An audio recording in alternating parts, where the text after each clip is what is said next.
Welcome to the world of science fiction stories, and don't forget to like, share and subscribe my channel. Enjoy the listening.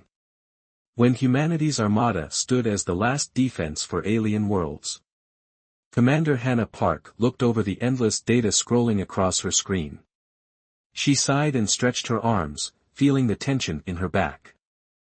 The bridge of the UES Dauntless hummed with quiet activity as officers worked at their stations, monitoring the vast emptiness of space as the ship patrolled the outer reaches of human territory. Another quiet day, Hannah thought to herself. Then the alert sounded. "Commander," called out Officer Lee from the communication station, his voice tight with surprise. "We're detecting a distress beacon. Unknown origin." Hannah stood up, instantly alert. She smoothed her blue uniform and walked to Lee's station with measured steps. The rest of the bridge crew looked up, sensing something unusual. "On screen," Hannah ordered. The main view screen flickered to life.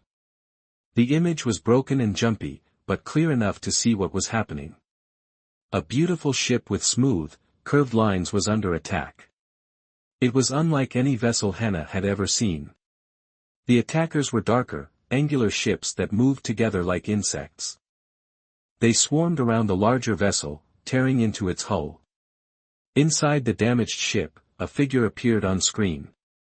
The alien had silver-blue skin that seemed to shimmer. Its large eyes blinked rapidly as it spoke words the computer couldn't understand. Behind it, other aliens rushed back and forth as panels exploded. "They're being torn apart," Lieutenant Kim whispered from her tactical station. Hannah watched for only a moment longer. This wasn't a decision that needed deep thought.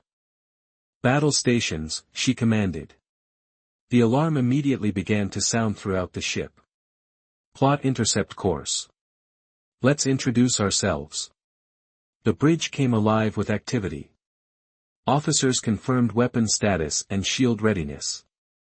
The navigation officer plotted the fastest route to the alien ship. "Hyperspace jump ready, Commander," reported the pilot. "Jump," ordered Hannah. Space twisted around the Dauntless.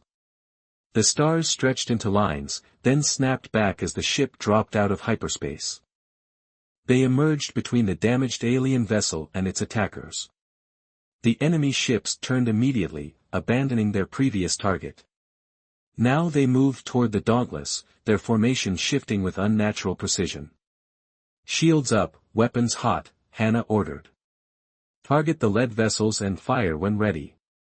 The Dauntless shuddered as its main guns fired. Bright energy beams lanced out, striking 3 of the attacking ships. They exploded in silent bursts of light.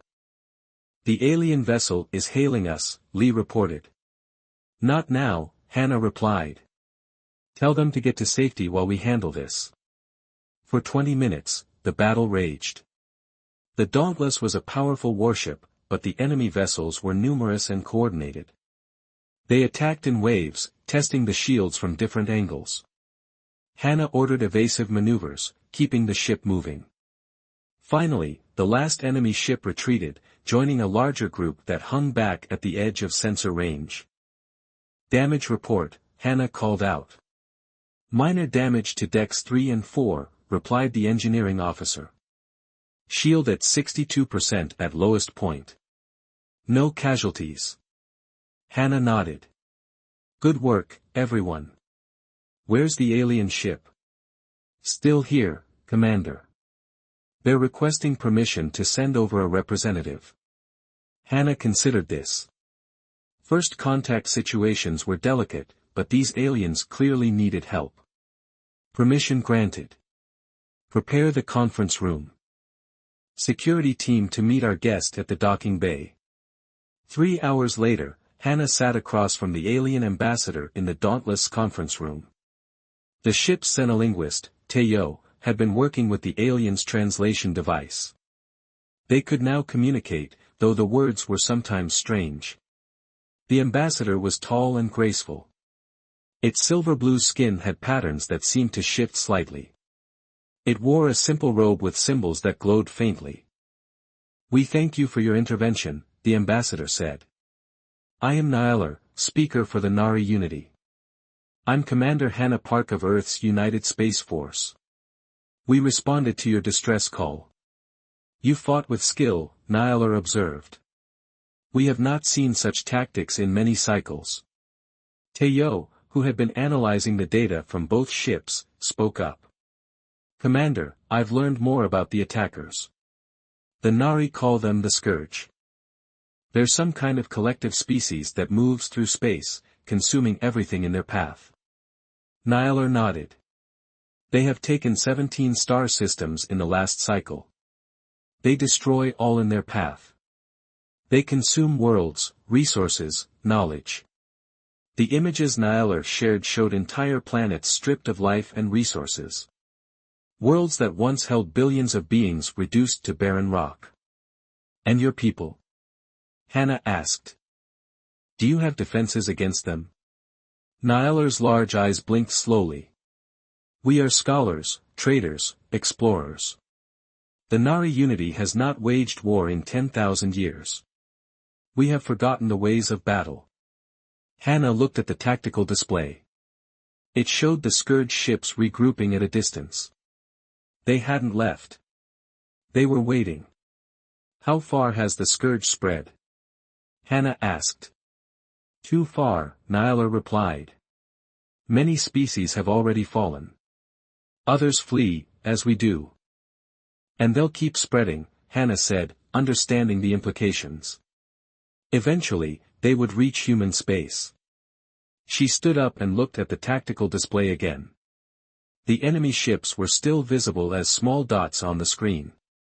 They would return soon, with more ships. Well, Ambassador, Hannah said with determination in her voice, humanity remembers how to fight, and it seems we have a common enemy. Nihiler stood as well, towering over Hannah. You would stand with us. Your people do not know us. Some things transcend introduction, Hannah replied. No species deserves extinction, and if the Scourge keeps spreading, we'll all face the same fate eventually. She turned to her officers. Prepare a message to Earth Command. Priority 1. We need to inform them of our situation. As the officers moved to carry out her orders, Hannah looked back at Nihiler. This is just the beginning. The Scourge may have numbers, but humanity has something special. What is that? Asked Nihiler. We never give up, and we protect our friends. Outside the viewport, the stars shone against the blackness of space. Somewhere out there, the Scourge was gathering its forces. But now, for the first time, they would face an enemy that fought back. The Grand United Council chamber on Earth was filled with tension. 50 representatives from Earth's nations sat in a semicircle, their faces showing worry and disagreement. At the center stood Admiral Jiwoo, his gray uniform decorated with medals from the colonial wars that had ended just 5 years ago. We cannot afford another interstellar war, Admiral Jiwoo said, his voice echoing in the large room. Earth has only recently healed from the colonial wars. Our people are still rebuilding. Our fleets are still being repaired. He pointed to the charts displaying military readiness and resources. We lost millions of lives in that conflict, entire cities destroyed, and now you suggest we send our ships to defend aliens we met just 3 weeks ago. President Sun rose from her seat at the head of the council. She was small in stature but commanded respect with her steady gaze. And what did we learn from those wars, Admiral? That isolation breeds vulnerability. She walked to the center of the chamber. Yes, we fought among ourselves for resources and territory. Yes, it nearly destroyed us. But we emerged united for the first time in human history. If we turn our backs on the galaxy now, we will face future threats alone. The chamber erupted into arguments. Some council members supported the Admiral's caution, others stood with the President's vision of engagement. Above them all, a large hologram flickered. The Nari ambassador Nihiler's image appeared, silver-blue skin shimmering even through the projection. The room quieted as the alien spoke. The Scourge doesn't negotiate or cease, Nihiler said, its voice translated through the chamber speakers. They've consumed the Keela, the Iridian Collective, the entire Vosh system. 3 billion beings in the Vosh system alone. If they aren't stopped, they'll eventually reach Earth. Confirmed, defended Minister Song, standing up from her seat. She was a stern woman who rarely spoke without certainty. She pulled up the intelligence reports gathered from Nari data and Commander Park's observations. Charts and maps appeared on the main screen. Their pattern of expansion is clear, she continued. The Scourge moves through space like a wave, consuming everything in their path. Based on their current trajectory and speed, they would reach our outer colonies within 2 years, Earth itself in less than 5. Admiral Jiwoo shook his head. This is based on alien information we cannot verify. For all we know, we're being pulled into someone else's war under false pretenses. The Dauntless logs confirm the threat, President Sun countered. Commander Park's reports match the Nari claims exactly. The Scourge is real, and they are coming. The debates continued day after day. While Earth's leaders argued, Commander Hannah Park and the Dauntless were not idle. Joined by 3 other human ships that had been patrolling nearby sectors, they formed a small battle group. They escorted Nari evacuation ships from the border worlds to safer territory deeper in Nari space. The work was dangerous. The Scourge attacked often, testing human defenses and tactics. Hannah's small fleet fought back each time, protecting the civilian ships filled with Nari families. In her cabin aboard the Dauntless, Hannah recorded daily messages to Earth Command.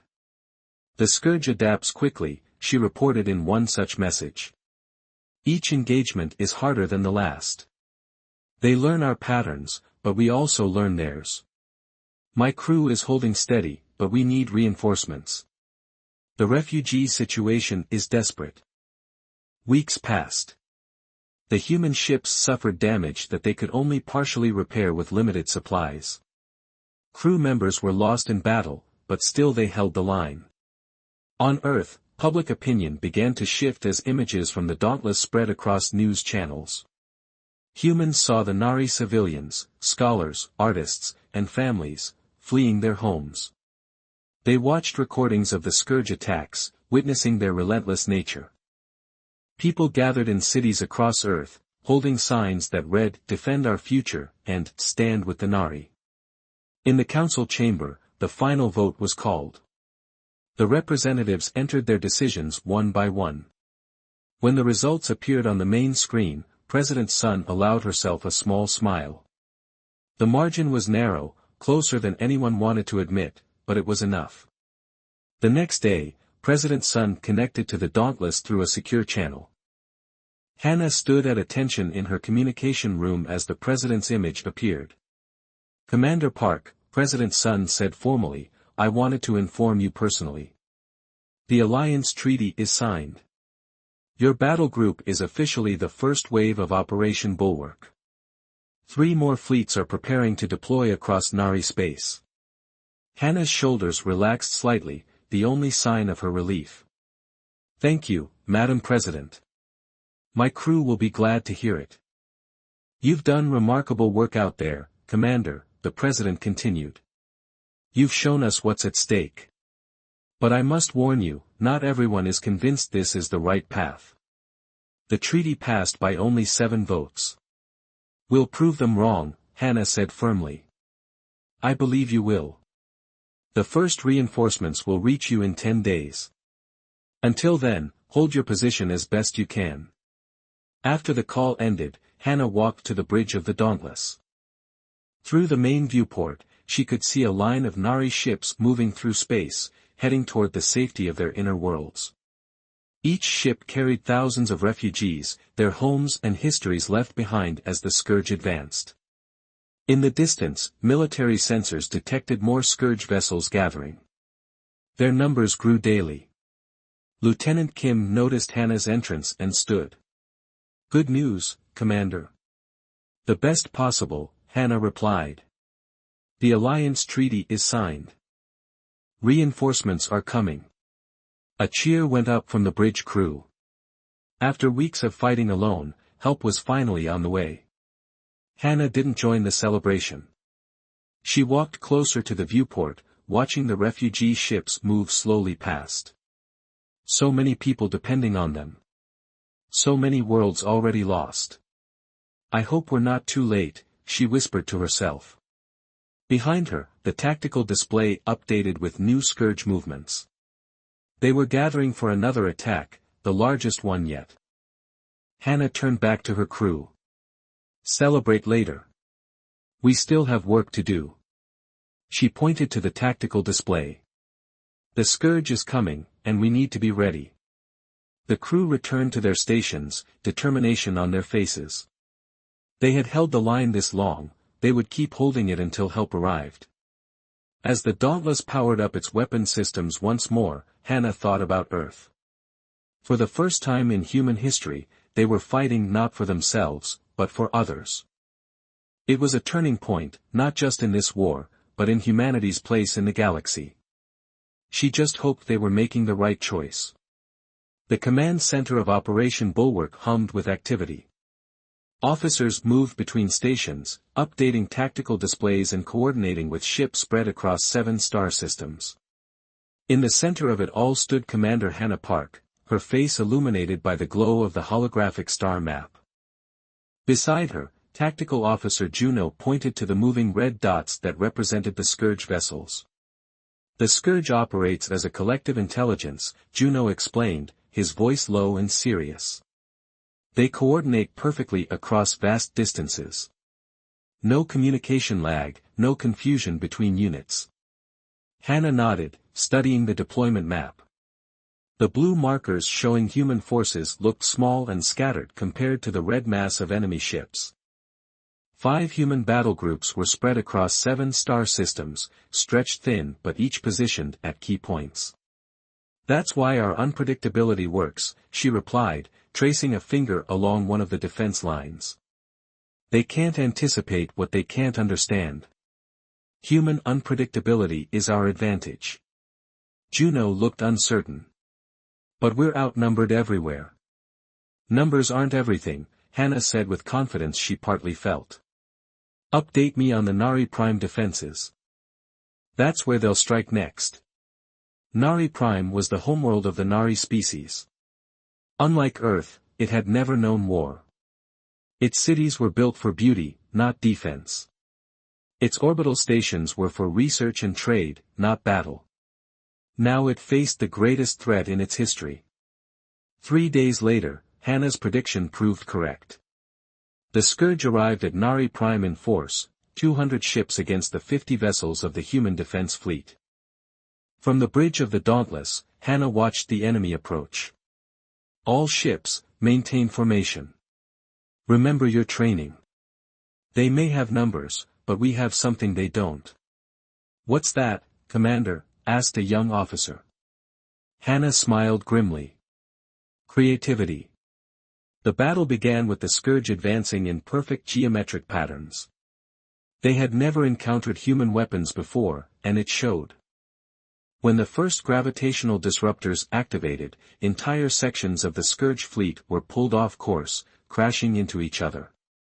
Quantum field decoys, launch now, Hannah ordered. Dozens of small devices scattered from the human ships. Each created a perfect energy signature copy of a warship. Suddenly, instead of 50 human vessels, the Scourge sensors detected hundreds. Their perfect formation broke as they tried to target the phantom ships. All vessels, attack pattern Delta, Hannah commanded. Focus fire on their lead ships. The human fleet moved with practiced precision. The Dauntless led the charge, its main cannons firing continuously. Smaller, faster ships darted between the confused Scourge vessels, launching missiles at weak points identified by tactical analysis. For 3 hours, the battle raged around Nari Prime. The planet's beautiful rings glowed in the background as ships exploded in silent bursts of fire and metal. The human fleet suffered losses. 2 destroyers, the Valiant and the Horizon, were surrounded and torn apart by Scourge vessels. Escape pods launched from both, but many didn't make it out in time. The Dauntless itself took heavy damage. A scourge ramming attack breached the hull on decks 5 through 7. Emergency force fields contained the worst of the vacuum, but many crew members were injured. In the end, it was enough. The remaining scourge vessels retreated, pulling back to regroup. The first major battle for Nari Prime had been won, but at a steep cost. Hours later, Hannah walked slowly through the medical bay of the Dauntless. Beds were filled with injured crew members. Doctors and medics moved quickly between patients, applying treatments and offering comfort. From there, she toured the damage control teams. Engineers worked tirelessly to repair hull breaches and damaged systems. The ship had survived, but it would take weeks to fully repair. As she inspected the progress on Deck 6, a Nari engineer approached her. The alien was tall and slender, with the characteristic silver-blue skin of its species. It moved hesitantly, clearly not used to being around humans. "Your people fight with remarkable skill, Commander," the Nari said in careful, translated speech. Hannah looked up at the alien, noticing the tools in its four-fingered hands. Despite never having built weapons, the Nari were quick learners when it came to repair work. "We've had too much practice," Hannah replied with a sad smile. The Nari tilted its head. "My people thought war was behind us. A primitive phase all species grow out of. Some species never get the chance to grow out of it," Hannah said, looking at a memorial list of those lost in the battle. "Sometimes war finds you whether you're ready or not." That night, in the tactical room, Juno called Hannah urgently. She had been trying to sleep but found rest impossible with so much on her mind. She arrived quickly, still in her basic uniform. Juno had dark circles under his eyes. He pointed to battle recordings playing on multiple screens. "I've been analyzing the battle data," he said. "Look at this." The screen showed two different scourge attack patterns, one from the beginning of the battle, one from the end. "They're adapting to our tactics," Juno explained, his voice tense. "The second wave attacked differently. They stopped targeting our decoys. They changed formation to minimize the effect of our gravitational weapons." Hannah watched the recordings play again, seeing what Juno had noticed. The scourge was learning, evolving its tactics mid-battle. "How is that possible?" she asked. "Even with a collective intelligence, adaptation shouldn't happen this quickly." "I don't know," Juno admitted. "But if this trend continues, our current tactics will be useless within 3 or 4 more engagements." Hannah frowned, considering the implications. The human fleet had won today, but barely. If the scourge continued to adapt, the next battle could go very differently. "Then we need to adapt faster," she said firmly. "Call a strategy meeting with all ship captains for 0600. Tell them to bring their most creative officers." "What are you thinking, Commander?" Hannah's eyes narrowed as she watched the scourge ships on the recording. "If they learn from each encounter, we need to be completely different each time we face them. No patterns, no predictable responses. That goes against all standard military doctrine," Juno pointed out. "Standard doctrine wasn't written for an enemy like this," Hannah replied. "We need to be what the scourge can never be, chaotic, creative, and completely unpredictable." Juno nodded, understanding her plan. "I'll call the meeting." As he left, Hannah remained watching the battle recordings. In the brief victory, she saw the seeds of potential defeat. The scourge was learning. The question was, could humanity learn faster? Outside the tactical room window, Nari Prime glowed blue and beautiful. Millions of lives depended on her answer. The emergency alarms on the Dauntless screamed as Commander Hannah Park ran onto the bridge. 3 months of fighting had taken their toll. Her uniform was worn at the edges, and dark circles shadowed her eyes. The officers around her looked equally tired. "Status report," she demanded. Communications Officer MSU turned from her station. Her face was pale.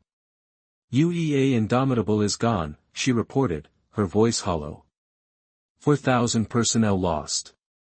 Hannah gripped the edge of the tactical table. The Indomitable had been their largest battleship, commanded by her friend Captain Suman. Gone in an instant. Playback, she ordered quietly. The main screen showed the final moments, the Indomitable fighting bravely against 12 Scourge vessels, a flash of light as its reactor was breached, then nothing but debris. Tactical Officer Juno updated the strategic display. Red icons representing the Scourge were pushing through in multiple sectors. Blue human icons were blinking out one by one. Sector 4 is completely overrun, Juno reported. Sectors 2 and 7 are under heavy attack. The defensive line is crumbling. Hannah studied the display. Operation Bulwark had held for 3 months, but the Scourge had been relentless. Each human victory came at greater cost. Each Scourge defeat seemed to make them stronger, more adaptable. What about the evacuation? Hannah asked. 82% of Nari civilians have been moved to the inner systems, MSU replied. But at current rates, we won't complete evacuation before the Scourge breaks through completely. The command console beeped. Priority message from Earth Command. Encrypted channel. Hannah moved to her private communications room. The face of Admiral Dedan appeared on the screen. The Admiral looked grim. Commander Park, I'll be direct. Earth Command is considering withdrawal to protect our core systems, he informed her, his voice tight. Political pressure is mounting. The losses are too high. Sir, we can't abandon the Nari now, Hannah protested. Millions will die. I understand your position, Commander, but we've lost 28 ships and over 12,000 personnel. The coalition that approved this mission is falling apart. They're saying we've done enough. Hannah leaned closer to the screen. Give me 2 more weeks, Admiral.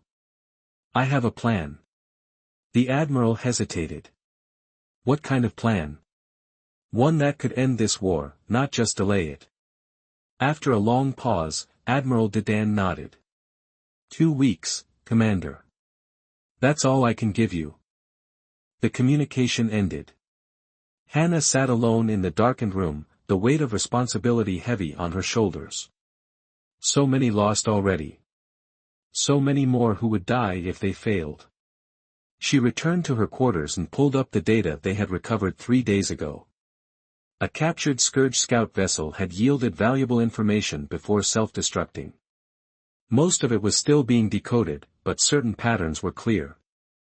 For hours, Hannah studied the information, searching for anything they could use.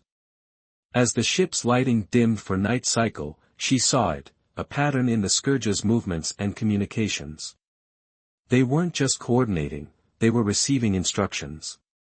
She quickly called her senior staff to the tactical room. Despite the late hour, they arrived quickly. Juno, MSU, Chief Engineer Jean, and Science Officer Yenji gathered around the display table. They have a central node, Hannah told them, bringing up the data they had discovered.